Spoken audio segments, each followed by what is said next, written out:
What's going on, friends? I've got here a 2012 Nissan Altima, and I'm going to use this car to show you where you can find the fuel pump fuse. I'll show you how to access that fuel pump and some troubleshooting steps for figuring out if you have to replace your fuel pump or not. So let's begin with the fuse. Easy enough. We lift up on this cover in the front, push in on the flap in the back, and then this piece will pop up and out. There is one fuse here. It is a blue 15 amp fuse. And this fuse supplies power to the fuel pump relay. So we'll go ahead and remove this fuse here. That is what a good fuse looks like. You can see the unbroken wire that is inside of the fuse. Now, the fuel pump relay takes power from this fuse and sends it back to the fuel pump. Unfortunately, I can't show you that fuel pump relay because it is built into this fuse box cluster here. While I'm under the hood, let's take a look at the fuel rail. On your car, you might have to remove 3 10mm bolts. Then you can pop this cover up and out. And on the back of the motor, that's where the row of injectors is going to be. This is for the 4-cylinder Altima. And the fuel comes in through this line that is right through here. And you can check to see if you have pressure if you get a special adapter. The adapter would hook up to this piece right here. And if the fuel pump is working properly, you will have 51 PSI coming in on the fuel rail right here. Let's move to the back of the car. This is where I can show you how to access that fuel pump to replace it. On the sedan model, it's going to be underneath your rear seat, which you remove by pulling out this tab on each side. You can lift the seat upward and yank it out. The tab that you pull to release that rear seat is here. So you pull that out here, and there's one right there as well. Now we are faced with this cover.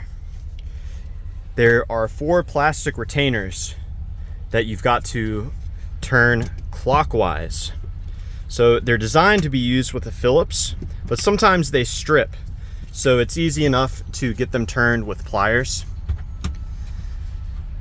But you turn all of these clockwise, and then you'll be able to remove the access cover for that fuel pump.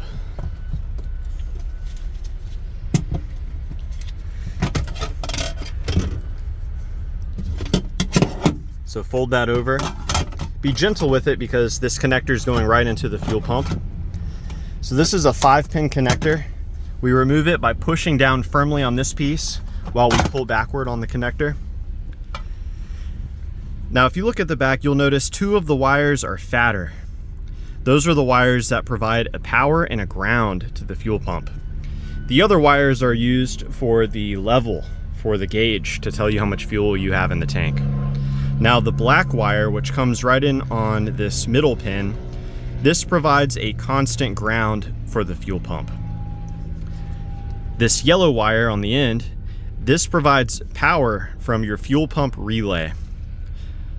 So if your 15 amp fuse is intact and if your relay is working properly, you should see power at this white wire when you're attempting to start the engine. Now let's say you have power, you have ground, but you're not getting any fuel pressure. If you want to replace this, it's easy enough. With the electrical connector removed, there's just 2 other connectors. This one is for the pressurized fuel. So you can expect some fuel to spurt out when you remove this. So to get this out, you want to push this in while you pinch the 2 blue pieces together. And once you're firmly holding the blue pieces together, you pull back on the entire connector.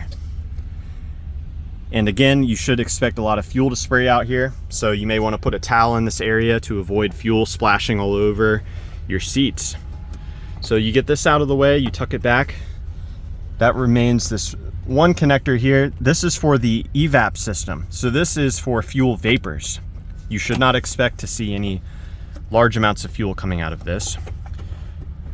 So with these 2 pieces removed and tucked out of the way, the fuel pump can come out. This ring that you see here, it needs to be rotated counterclockwise this way. There is a special tool that fits on here, and then you rotate that. But you know, I don't want to fill up my toolbox with all of the different special tools that they have out there. So what I've done to remove this is I use a flathead screwdriver. I put it in a corner here, and then I whack it. I hit the back of the screwdriver with a hammer, and I use it basically like a hammer and chisel to get this to rotate. Just keep in mind, you might make a spark, and then spark and fuel, you might have a kaboom, but hey, you know, you get to leave work early if that happens. But yeah, so you basically hammer this or rotate this counterclockwise, at which point this fuel pump will come out. You reuse the ring. Your new fuel pump should come with a new seal. There's an O-ring seal in there. If you neglect to replace that, you might have fuel splashing up inside the car when you fill up, so we don't want that. But yeah, I hope that this information was helpful for you. Please do let me know down below if you have any questions or any advice about the fuel pump on the Nissan Altima. And thank you so much for watching.